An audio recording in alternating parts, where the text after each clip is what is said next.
Darling, where are you?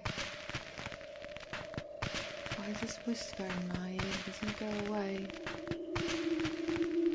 Is it you? Charlie, does it feel so cold? Are you out there? I see you like at the rear window. Come and join me. Come and join me. Come. Come.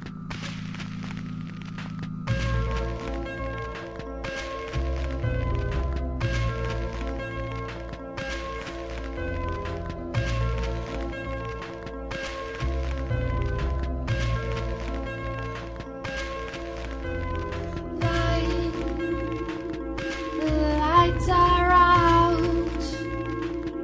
The darkest room is falling for this world, and she doesn't know.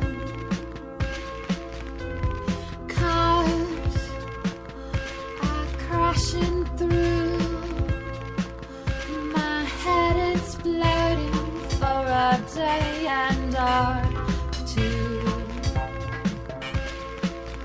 Oh, why are you there by the window, side and the hair? 'Cause every day I see you on this wave, this giant wave. Like a lie, you fall behind, and everywhere is full of danger, and of you and your hair. I see you, wonder boy. Light, it's out and it's dark. Why did you send me all the messages I hate? Oh, and it's dark. This room is cold. This room is full of anger and of your remorse. The light is out, and where are you, my love? Welcome back to the Almanac here on 93.3 CFMU. Thanks for joining us. 12:25 here. But don't worry, it's going to be an exciting 5 minutes, because you know what? That song you just listened to was sung by our very own guest here, Melody Song. How amazing is that, Melody? Come on, you got to dish something on that. Well, thank you, Soy.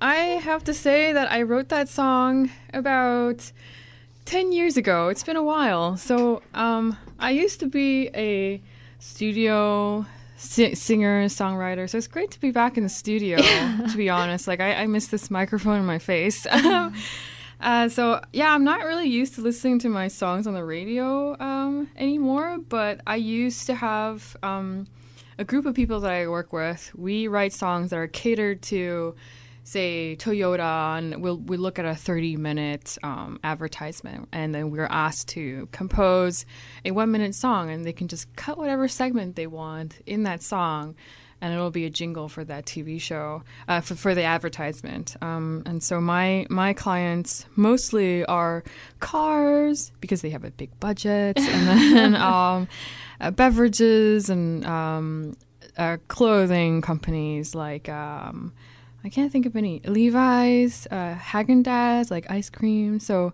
sometimes my parents would tell me that they've heard my voice on TV. So that was pretty cool, because I don't have a TV at home. This is just incredible. I'm just flabbergasted by this. So I mean, this is the Dragon's Den part of me coming out here, but I'm just curious, like, what's the royalty situation on here? I mean, you mentioned there's a big budget there, so...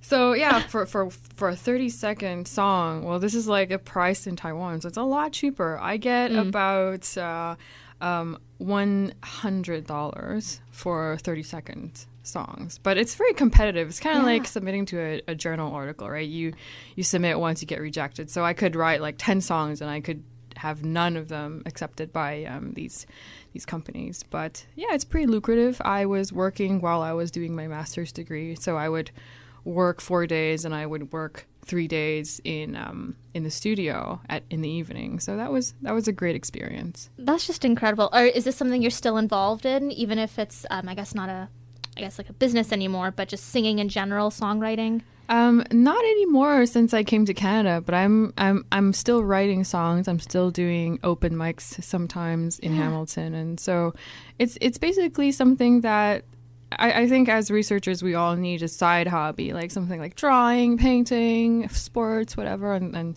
happens to be singing is just one of my hobbies to do when I'm bored. Yeah, an excellent hobby, I may add. That was very incredible. I'm always fascinated. I'm really fascinated and pleased with people who are so involved with the arts, because I guess that's something I always wanted to do and I just have never picked it up. But I'm sure you'll find a lot that you will like. Yeah.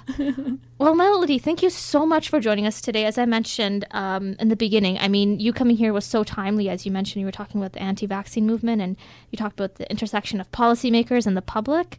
And I'm really excited to see where your research heads and what kind of impact it can make. Well, thank you so much. And I just wanted to add that I think that traditionally, I think the public understanding of science has been a little bit, our approach to public understanding of science has been a little bit reserved.